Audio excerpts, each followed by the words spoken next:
Fala aí pessoal, sou Jorge Nicola, bem-vindos a mais um vídeo do canal. Sem perder tempo, pedir para deixar like, se inscrever no canal e ativar as notificações. Bora começar o vídeo com aquele tradicional giro de notícias. Minha Portuguesa vencia o São Bernardo por 1-0 até o finalzinho da partida, quando o árbitro de vídeo chamou o árbitro em campo para mostrar um pênalti. No final das contas, a Lusa empatou em 1-1 contra o São Bernardo no Pacaembu e vai para a última rodada precisando de uma combinação de resultados. A Lusa só se classifica para a próxima fase se vencer o Noroeste em Bauru, torcer por uma derrota do Red Bull Bragantino para a Ponte em Campinas e para que o Guarani no máximo empate com o Corinthians na Neoquímica Arena. Já o Botafogo perdeu por 2-0 para o Racing da Argentina no jogo de ida da final da Recopa Sul-Americana, jogo do campeão da Libertadores contra o campeão da Sul-Americana. Na semana que vem o Botafogo vai tentar reverter esse resultado como mandante. Importante lembrar que a fase do Botafogo é a pior possível. O time tem 4 vitórias, 1 empate e 7 derrotas. Nenhuma equipe da Série A do Brasileiro tem aproveitamento de pontos tão ruim em 2025. Para completar o giro de notícias, contar que a Champions definiu o sorteio, depois de sorteio, os adversários dos confrontos da fase de oitavas de final. O sorteio aconteceu na manhã desta sexta-feira na Suíça e teremos 2 clássicos bem legais: Real Madrid e Atlético de Madrid, além de Bayern de Munique e Bayer Leverkusen. Os outros duelos terão PSG e Liverpool, Bruges, Clube Bruges e Aston Villa, PSV e Arsenal, Feyenoord e Inter de Milão, Borussia Dortmund e Lille, além de Benfica e Barcelona. Pintou campeão para você. Quem é o favorito da Champions nessa edição? Já usa espaço para comentário para deixar registrada a sua opinião, beleza? Bora falar agora sobre o Campeonato Paulista, que vai para a última rodada nesse domingo, 18h30, com todas as partidas valendo alguma coisa. Serão 8 jogos em que ou o time briga para se classificar, ou para ficar com a primeira colocação do grupo, ou para tentar escapar do rebaixamento. Importante contar que das 8 vagas para as quartas de final, 3 ainda estão abertas. No grupo B ainda não tem time classificado. O Santos é o primeiro com 15 pontos, o Red Bull tem 14, Guarani e Portuguesa tem 12, todos podem passar, embora vale a lembrança de que a Lusa já não consegue mais ultrapassar o Santos. Se chegar aos mesmos 15 pontos do Santos, Portuguesa perde no número de vitórias. Já no grupo D resta uma vaga. O São Bernardo, com empate contra a Portuguesa, garantiu matematicamente a sua passagem. O São Bernardo tem 23 pontos, a Ponte 22 e o Palmeiras 20. É que o Palmeiras pode chegar a 23, mas perderia no número de vitórias para o São Bernardo. Ponte Preta e Palmeiras, desses dois, um será eliminado. Só para completar, preciso contar sobre a briga contra o rebaixamento. Inter de Limeira, Água Santa e Noroeste vão para a última rodada com 7 pontos cada. 2 desses 3 times serão rebaixados. Preciso te atualizar agora sobre os reforços contratados pelo Vasco. Há 2 nomes fechados. Nessa quinta-feira, Marcelo Santana voltou da Europa com Benjamin Garré, atacante argentino que pertencia ao Krylia Sovetov, operação de 2,5 milhões de euros. Nuno Moreira, que pertence ao Casa Pia, também está contratado e desembarca nesse sábado, operação de 3,5 milhões de euros. Em suma, dá para dizer que depois de não conseguir fechar com o Bruma, atacante que pertencia ao Braga e preferiu jogar no Benfica, o Vasco utilizou 6 milhões de euros para contratar 2 atletas. Importante, só para completar, lembrar que foi o Marcelo Santana quem tocou essas 2 negociações. Ele havia viajado na semana passada rumo à Turquia para tentar fechar a operação do GB. Ela acabou caindo por conta da reprovação do jogador do Vasco nos exames médicos. A partir daí, Marcelo Santana passou a negociar com o Krylia Sovetov e também com o Casa Pia, e esses 2 reforços estão contratados. O Vasco não descarta fechar com um terceiro reforço, também para essa função de atacante de velocidade. Embora o tempo seja o grande adversário, a janela de inscrições se encerra na sexta-feira da semana que vem. Só para completar a informação super importante. O Atlético Mineiro já fez 2 propostas ao Vasco por um João Vitor, as 2 foram recusadas. Primeira proposta de 5 milhões de euros, o Vasco nem se deu o trabalho de responder. Depois, o Galo igualou a oferta feita pelo Cruzeiro na semana passada, 7 milhões de euros. O Vasco respondeu que não vale a pena fazer um negócio nesse sentido, até porque essa grana não permitiria ao Vasco nem sequer pagar a dívida que ele tem com o Benfica. Cruz Maltina ainda deve 6,5 milhões de euros para o Benfica. Só que o Benfica é dono de 30% do valor de uma venda futura. Então, se o Vasco aceita 7 milhões de euros, ele fica com apenas 4 milhões e 900 mil euros. Com uma dívida de 6 milhões e meio de euros, essa conta não fecha. Preciso falar agora sobre o São Paulo, e o clima de crise tem causado reuniões. Nessa quinta-feira, a portas fechadas, sem presença de membros da comissão técnica e da diretoria, os jogadores de futebol se reuniram por 1h20 para lavar roupa suja. Já dava para perceber que o clima não andava dos melhores depois da derrota por 2-1 para a Ponte Preta na quarta-feira no Morumbi. Na oportunidade, o Caleri chegou a dizer o seguinte, abre aspas, quem não estiver 100% comprometido aqui, que saia fora. Já o Lucas Moura, abre aspas, a culpa é dos jogadores. O Lucas inocentou o Luiz Ubeldia dessa fase ruim, são 5 jogos sem vitória. Para completar, o Oscar falou, abre aspas, está faltando entrega, fecha aspas. E essa foi a tônica da reunião, com o Lucas Moura, Oscar e Caleri chamando a responsabilidade e cobrando que o elenco tivesse um comportamento mais profissional.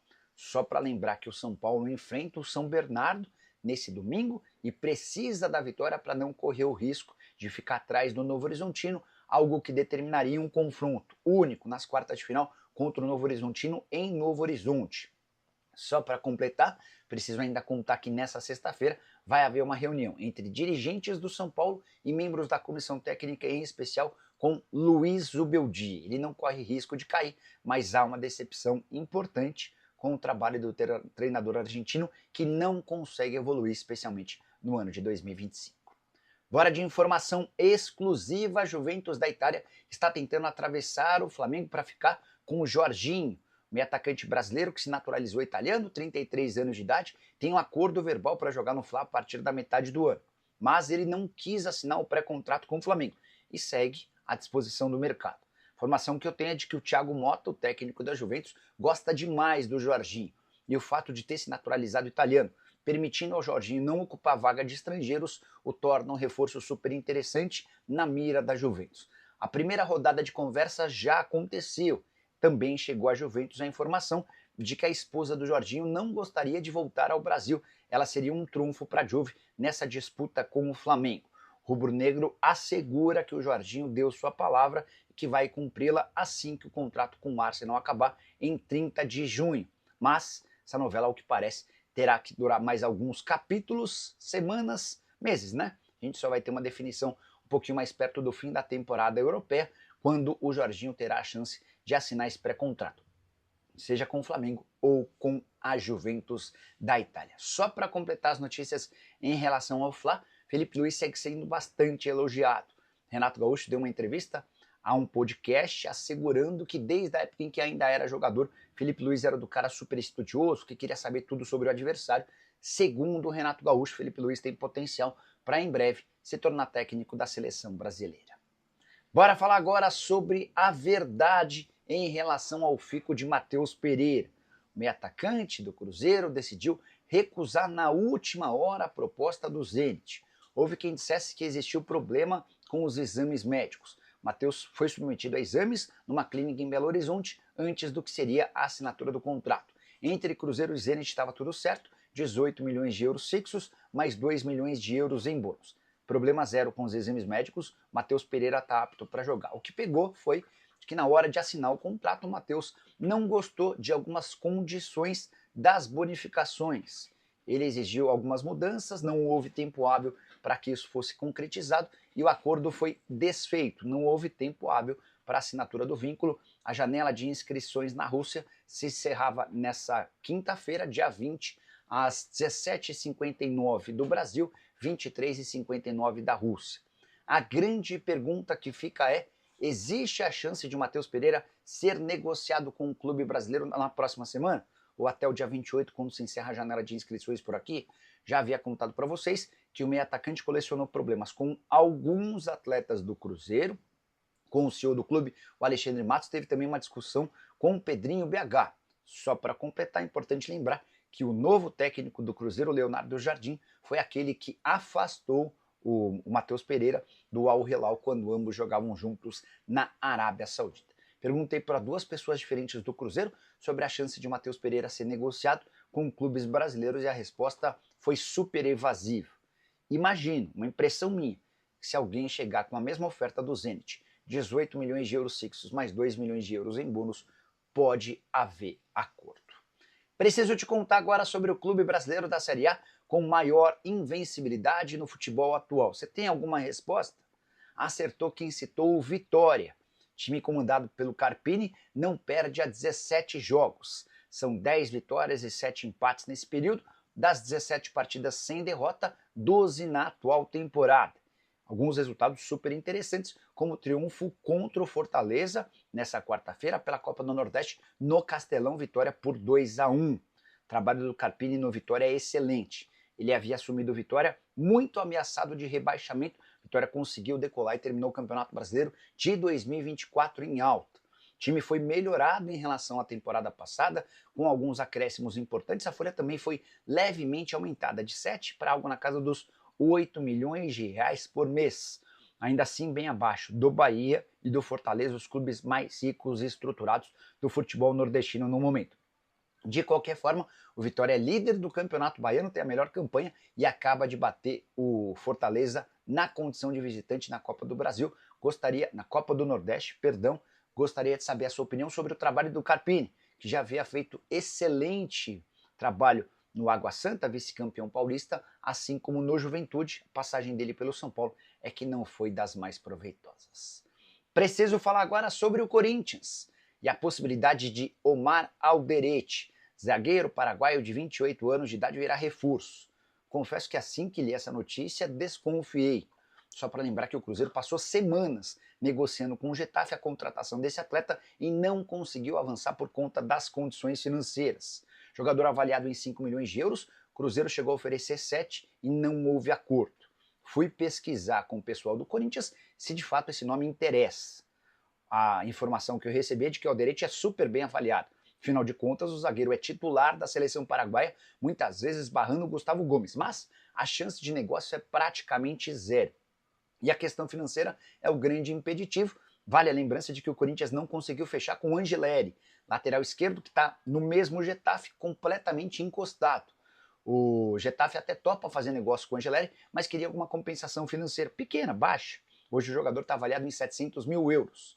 Se não rolou com o Alderete, qual a chance de um acordo com... Se não rolou com o Angeleri, qual a chance de acordo com o Alderete, que está avaliado em 5 milhões de euros, mas já teve uma proposta de 7 milhões de euros recusada. Não vai haver negociação. Corinthians passa por enormes dificuldades financeiras e não vai poder gastar uma grana que não tem. Só para completar, na atual temporada, 24 partidas, todas na condição de titular lá no futebol espanhol. O Alderete é muito bom jogador. Só para completar em relação ao Timão, Ranieri teve lesão muscular de grau 2, vai ficar parado por pelo menos um mês. Quero fechar o vídeo para falar sobre o Palmeiras, mais especificamente sobre Vitor Roque. Você tem alguma mínima ideia de qual o salário do atacante que pertence ao Barcelona, mas está emprestado ao Betis? R$1.750.000 por mês. E aqui vem uma curiosidade. Esse jogador que foi negociado do Atlético Paranaense para o Barça, em negócio de 60 milhões de euros, ganha menos, por exemplo, do que o Paulinho, atacante do Palmeiras. Entre salários, direitos de imagem e luvas, o Paulinho recebe no Verdão 2 milhões de reais por mês. O Dudu, enquanto atleta alviverde, também tinha um salário superior ao do Vitor Roque, ele ganhava na casa de 2 milhões e 100 mil mensais. De qualquer forma, se contratado, Vitor Roque será dono do maior salário do Palmeiras. Verdão já tem um acordo verbal com o jogador de 19 anos de idade, que faria dele o mais bem pago do elenco palmeirense. Hoje o Palmeiras tem jogadores ganhando na casa de 1,5 milhão de reais por mês, são eles o Felipe Anderson, Rafael Veiga, o Gustavo Gomes e o Facundo Torres. Só para completar e te atualizar sobre as negociações. A ideia do Palmeiras era tentar se acertar com o Barcelona e com o Betis o mais rápido possível, talvez até segunda-feira, para que existisse a semana, a última da janela de inscrições, para registro do atleta sem grandes dificuldades. Mas a coisa segue emperrada. O Barcelona exige 27 milhões de euros fixos, além de uma série de bônus que estão sendo discutidos nesse momento. O Palmeiras já até acenou com a possibilidade de fazer essa quitação dos 27 milhões de euros de forma parcelada. Mas os bônus estão muito altos, acima da realidade ou daquilo que o Palmeiras gostaria de gastar. No momento seguinte, o Palmeiras pretende iniciar tratativas com o Betis para onde o Vitor Roque está emprestado até junho. O Betis vai exigir uma compensação financeira para liberar o atleta, ainda que o Vitor Roque esteja causando para sair mais cedo do Betis. Além de se apresentar atrasado por uma viagem, o Vitor Roque também foi expulso de forma meio que infantil nessa semana em jogo da Conference League. E você, palmeirense, está otimista pela contratação do Vitor Roque? O que acha do salário dele? Só não esquece de deixar like, de se inscrever no canal. A gente se encontra mais tarde. Seja bem-vindo ao canal de notícias do Botafogo. Aqui você fica por dentro de tudo o que acontece com o Glorioso. Então já sabe, inscreva-se e ative as notificações para não perder nenhuma novidade. Agora, vamos ao que interessa. A diretoria do Botafogo segue atenta ao mercado e tem um nome bem encaminhado em seu radar. Camilo Rogers. O volante, que atualmente está vinculado ao Akama Grozny, da Rússia, também desperta interesse do Grêmio, mas a negociação promete ser complexa. O clube gaúcho esperava contar com um jogador sem custos, porém os russos querem uma compensação financeira de 2 milhões de dólares, cerca de 11,6 milhões de reais. Enquanto o tricolor tenta viabilizar o negócio, o Botafogo surge como um forte concorrente e pode atravessar a negociação. Nos bastidores de General Severiano, a avaliação sobre Camilo é bastante positiva. O jogador de 24 anos tem características que agradam à comissão técnica, sendo um volante moderno, com boa saída de bola e intensidade na marcação. Além disso, sua experiência no futebol europeu pode agregar muito ao elenco botafoguense, que busca se fortalecer para a temporada. A questão financeira, no entanto, é o grande obstáculo. O Glorioso estaria disposto a negociar uma forma de pagamento que se encaixe dentro de sua realidade orçamentária, mas sabe que terá que agir rápido para não perder a disputa. O Grêmio, por sua vez, já conta com Camilo treinando em seu CT, o que demonstra um passo à frente na negociação. No entanto, o fator financeiro pode pesar a favor do Botafogo. O clube carioca já mostrou que, quando realmente quer um jogador, sabe investir e convencer. Um exemplo recente disso foi a chegada de jogadores renomados mesmo diante da concorrência. A questão é, o Glorioso vai dar esse bote certeiro ou o Grêmio conseguirá concretizar o negócio antes? A torcida botafoguense já começa a se movimentar nas redes sociais, demonstrando empolgação com a possibilidade de contar com Camilo. Muitos acreditam que ele pode ser a peça que falta para dar ainda mais consistência ao meio de campo alvinegro. Com sua experiência internacional e características que combinam intensidade na marcação e qualidade na saída de bola, o volante poderia se tornar uma peça-chave na equipe. Em uma temporada que promete ser desafiadora, contar com um jogador desse nível pode ser um diferencial na busca por títulos e boas campanhas. No entanto, há quem questione se esse é o melhor investimento a ser feito neste momento. O Botafogo tem um elenco equilibrado, mas ainda existem setores que podem precisar de mais reforços, como a defesa e o ataque. O alto valor pedido pelo Akama Grozny pode significar que o clube precise abrir mão de outras contratações para fechar com Camilo, o que gera debate entre os torcedores. Afinal, vale a pena concentrar recursos em um volante, ou o Glorioso deveria priorizar outras posições estratégicas para reforçar o time? Outro ponto que divide opiniões é a concorrência com o Grêmio. O clube gaúcho já tem um jogador treinando em seu CT, o que pode representar uma vantagem na negociação. No entanto, o Botafogo tem se mostrado agressivo no mercado e já demonstrou que, quando entra na disputa por um jogador, dificilmente desiste fácil. Se a diretoria realmente decidir investir em Camilo, há boas chances de o alvinegro dar um bote certeiro e surpreender os gremistas. Mas será que essa disputa vale a pena ou seria melhor focar em alternativas menos concorridas? Vale lembrar que a torcida botafoguense tem se acostumado a ver o clube brigando por grandes nomes no mercado. Com um planejamento ambicioso, o Glorioso vem demonstrando que não entra apenas para participar das competições, mas sim para competir de verdade. A chegada de Camilo poderia reforçar ainda mais essa mentalidade vencedora dentro do elenco. Por outro lado, o clube precisa agir com inteligência para não comprometer o orçamento e manter a estabilidade financeira ao longo da temporada. Enquanto isso, o Botafogo segue de olho no mercado, avaliando outras oportunidades. O clube já mostrou que seu planejamento para 2024 é ousado e visa montar um time competitivo para disputar todas as frentes. A diretoria sabe que reforçar o elenco é fundamental para encarar as competições que vêm pela frente, e Camilo pode ser apenas um dos nomes que ainda podem chegar. Fique ligado, porque a qualquer momento podemos ter novidades sobre essa negociação. E claro, não se esqueça de se inscrever e ativar as notificações para continuar acompanhando tudo sobre o Glorioso. A novela envolvendo Camilo Rogers está só começando, e os próximos capítulos prometem emoções fortes.